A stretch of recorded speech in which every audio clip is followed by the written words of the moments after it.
Welcome back. Welcome back. We are still on We are preparing for still on community preparing for engagement. community engagement. In the previous module, In the we previous have talked module, about we have talked how to about how identify to your identify stakeholders your and your target stakeholders and your audiences. target audiences. After identifying After these stakeholders identifying these and your target stakeholders audience, and your target the audience, next thing the you may next want to thing do you may when want to preparing for do when community preparing for engagement community engagement is to is assess to community needs assess community and needs also and its also assets. its assets. The learning objective The of this learning module objective is of to this module evaluate is to community needs evaluate and community assets needs and to assets inform to inform engagement strategies engagement strategies and also to understand understand the the ethical ethical and and cultural cultural dimensions dimensions of of community engagement. community engagement. Assessing community Assessing needs will community help you needs will help you to know to the know needs the of a needs particular of a engagement particular you want engagement to you want to engage with. engage with. It has several It has benefits. several benefits. One of it is One to of it contribute is to to informed contribute to decision informed making. decision making. It also helps It you also to helps you to uh, uh, allocate the allocate resource the or the resource resources or the you want resources to invest you in want your to community invest in your engagement community well. engagement well. Another thing is it Another thing helps is it you to helps have you to have better outcome of your better community outcome of your engagement community initiative. engagement initiative. Now, what is community Now, needs what is community assessment? needs assessment?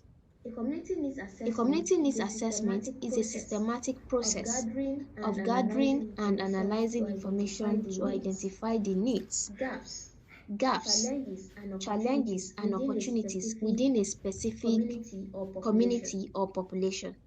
This needs assessment This needs examines assessment the causes examines of the those causes gaps of and those helps you to gaps set and helps you to priorities set for priorities planning for your planning community your engagement community engagement efforts.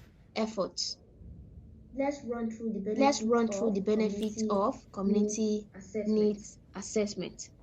I've mentioned I've mentioned informed making. informed decision making. From your From community your needs community assessment, needs you'll assessment, be able to you'll be get able to data. get data. You'll be able to get You'll be able to get data-driven data insights driven that insights will help that will help decision makers decision understand makers the understand most the pressing most issues pressing and issues challenges and challenges within a community. within a community. You are the decision You makers are the because decision you are makers the one because you are the one working towards working engaging a towards community. engaging a community.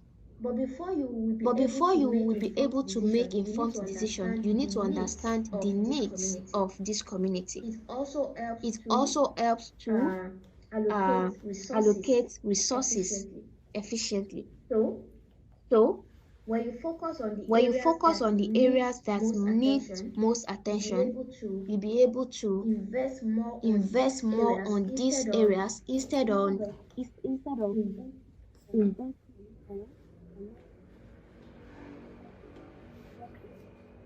the one you have the one you identified have identified using your using your community needs community assessment. needs assessment.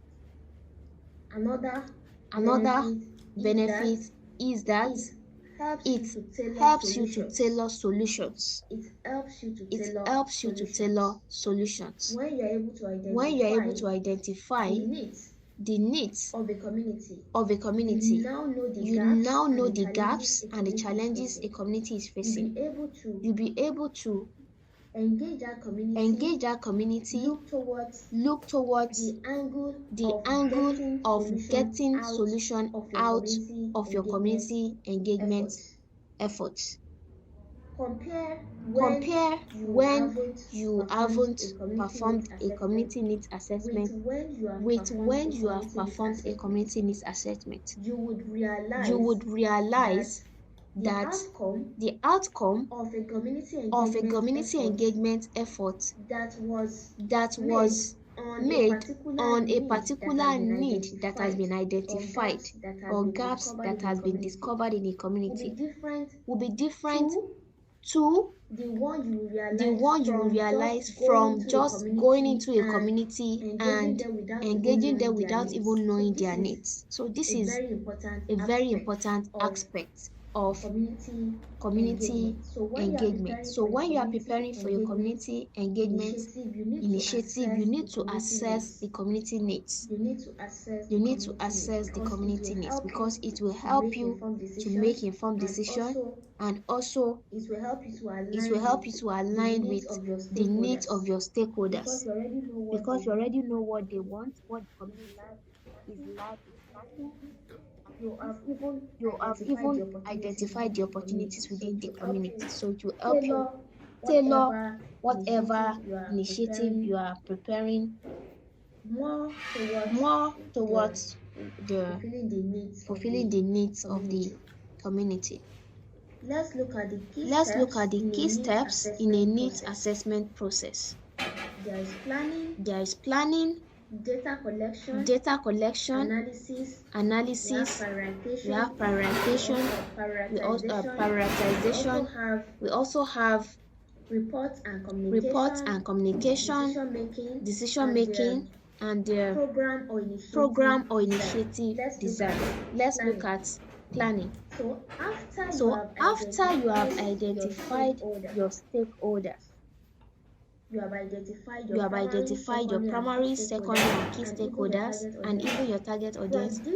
From this pool of stakeholders, you will have to identify people that you will approach to get needs, to get insights that will enable you to know or understand the needs of this community you are trying to engage.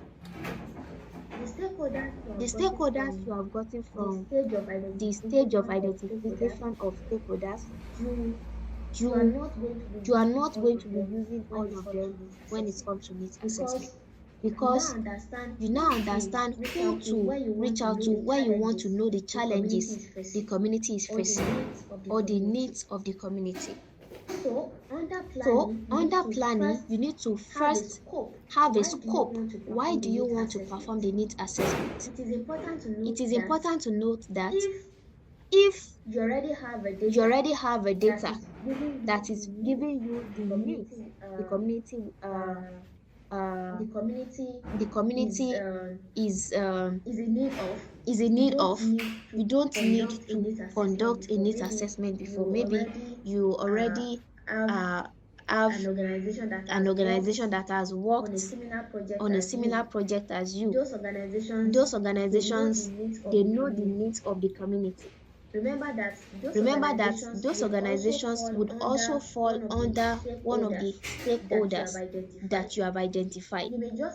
You may just approach these organizations to get that information from them. From this organization, you can get the needs of the community. So instead of investing resources in needs assessment, you may want to just use that information from those organizations.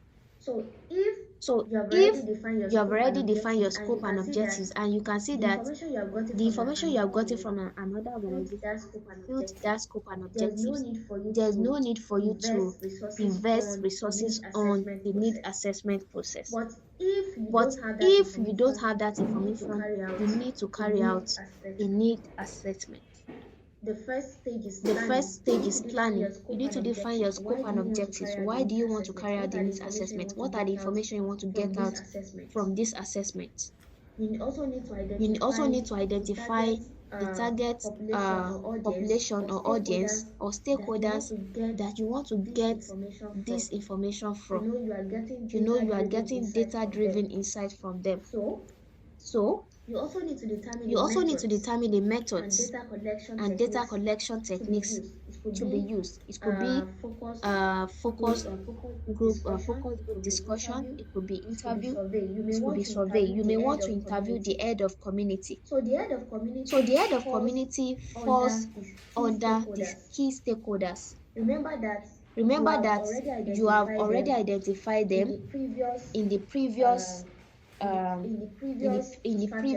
strategies you have used to identify your stakeholders. From this pool of stakeholders, you need to also gather the people that will be involved in the need assessment process.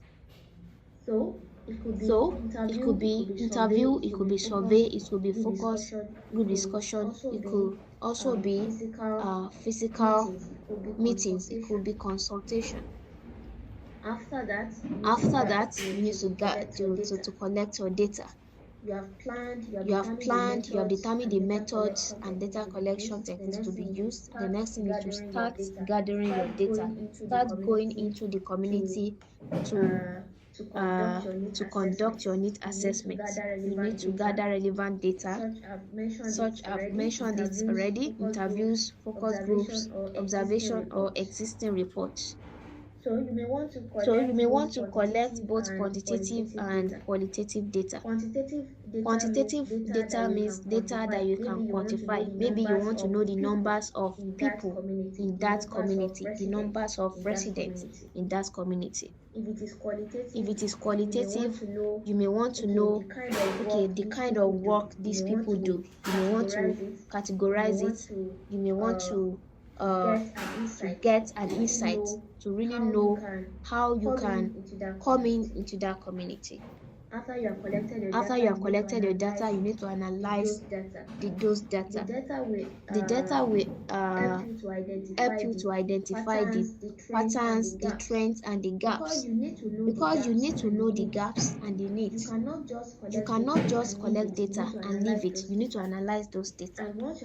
And once you analyze those data, you need to interpret the findings to understand the underlying needs and challenges.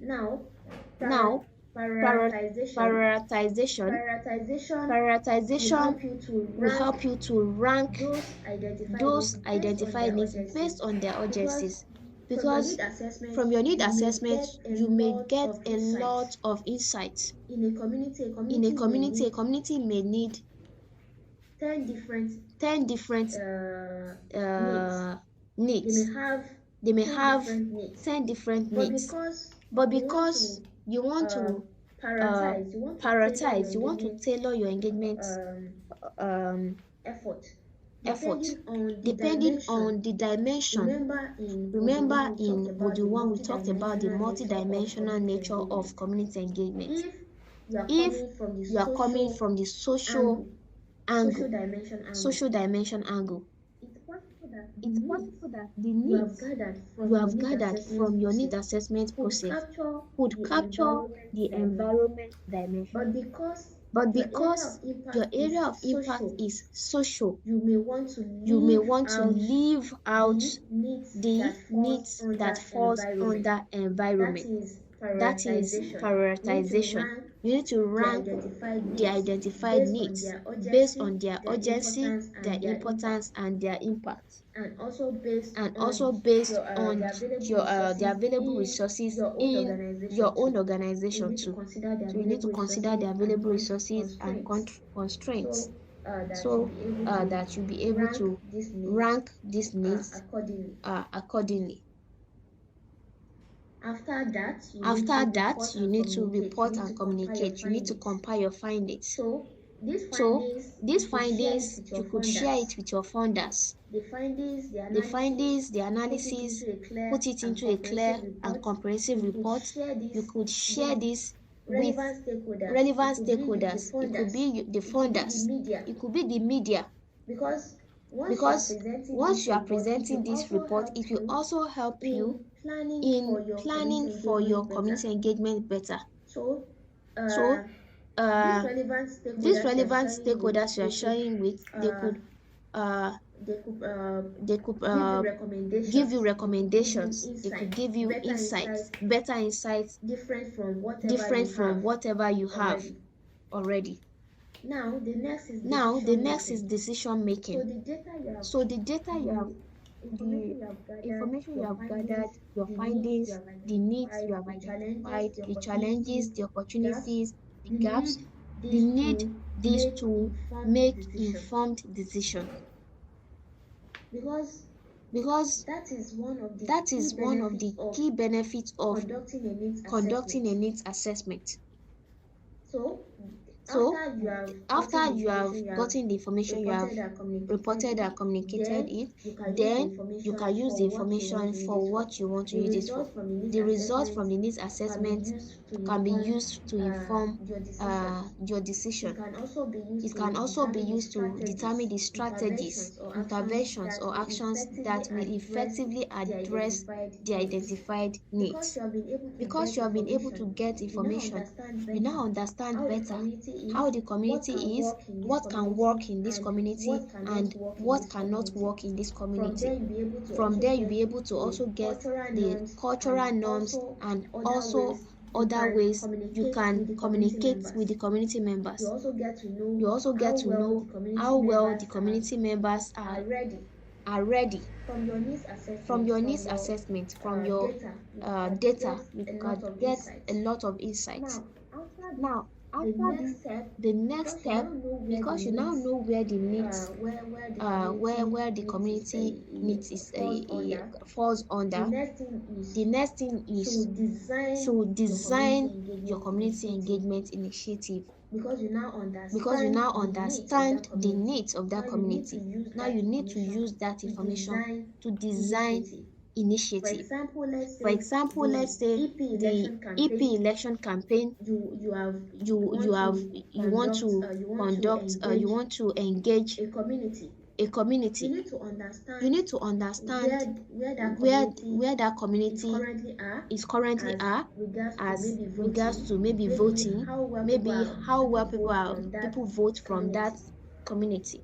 If people are not voting well, you need to ask questions, and asking these questions falls under conducting a needs assessment, because this needs assessment will let you see the gaps and the challenges. From these gaps and challenges will inform your decision on what kind of initiative you can design that will work for this particular community. So you can start developing plans and initiatives that align with identified needs and priorities. From this, you can ensure that the design solutions are tailored to meet the specific context and stakeholders' requirements.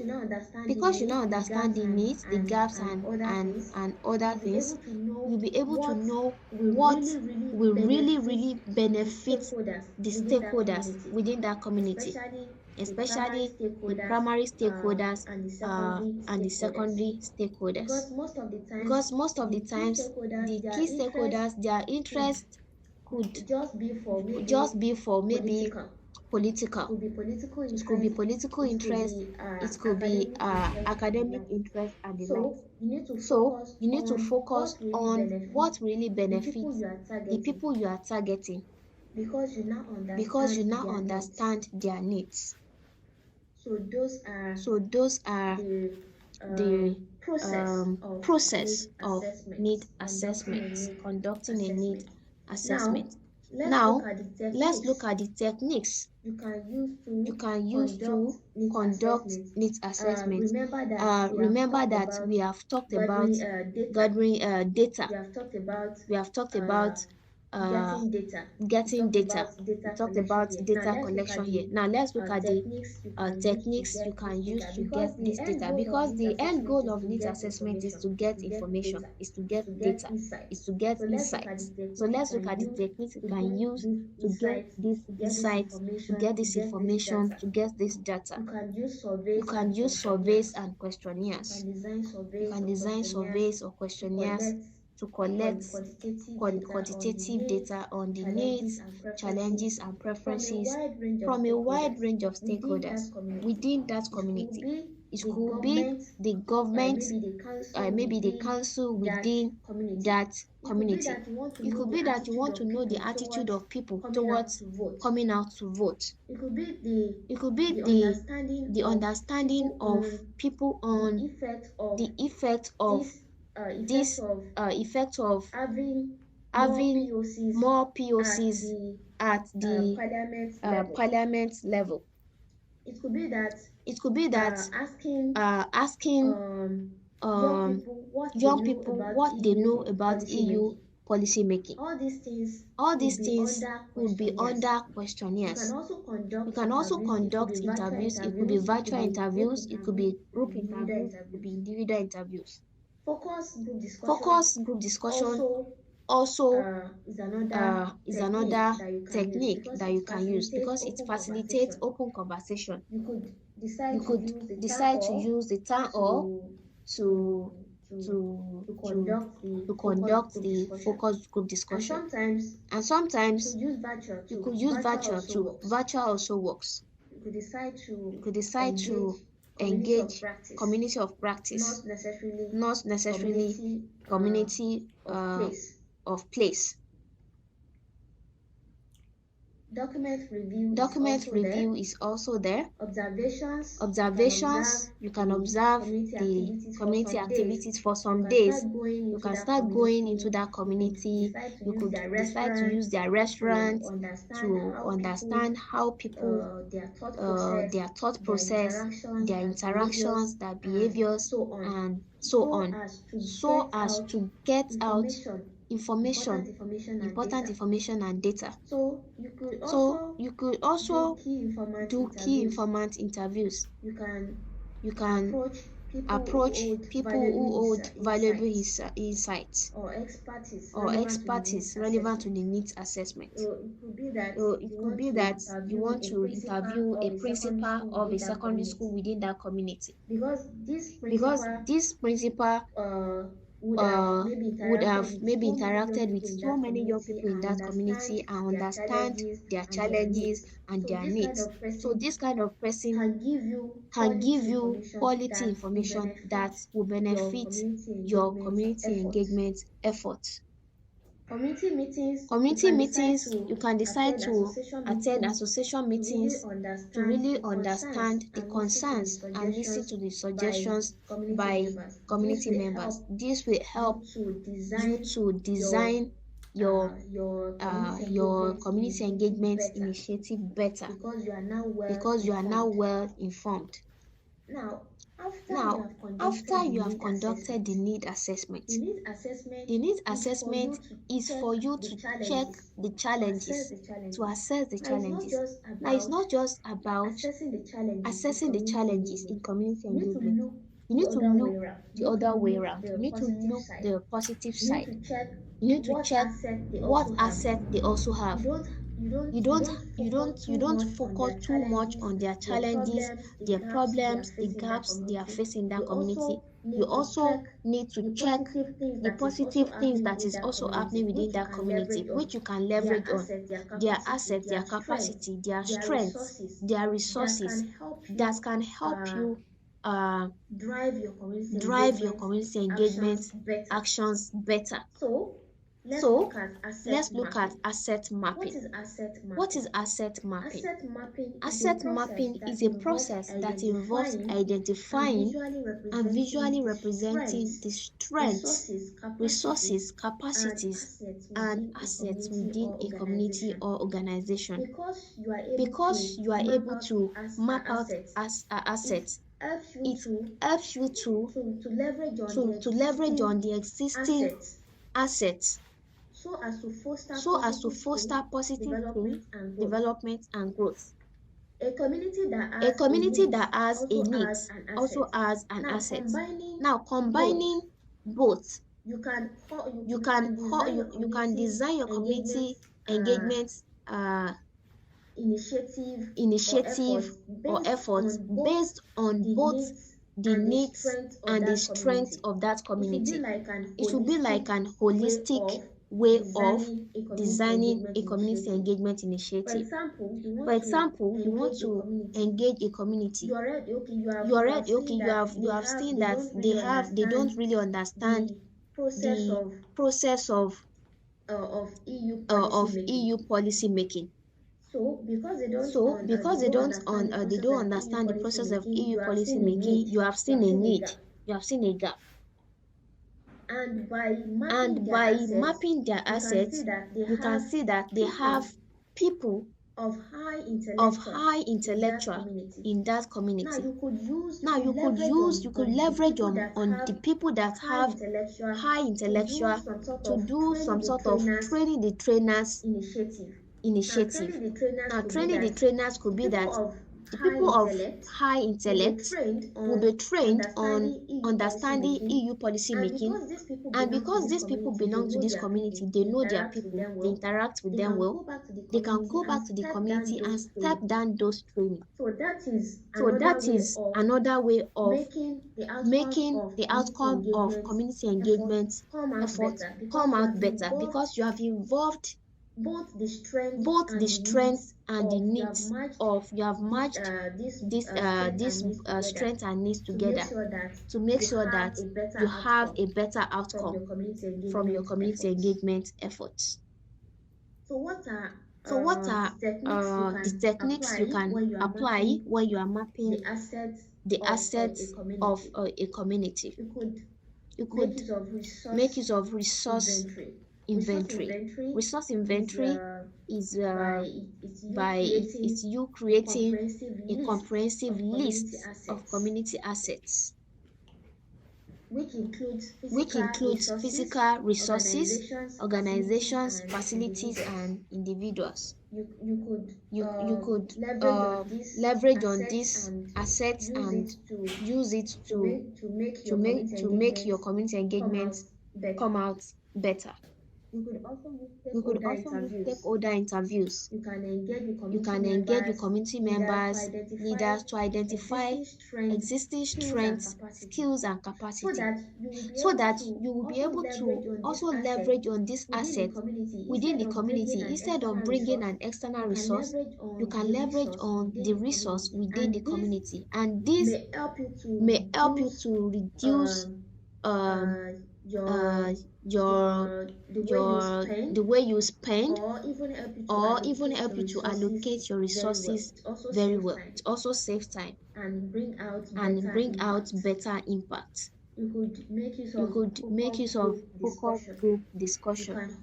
You can host focus groups to discuss and identify community assets, talents, and unique attributes.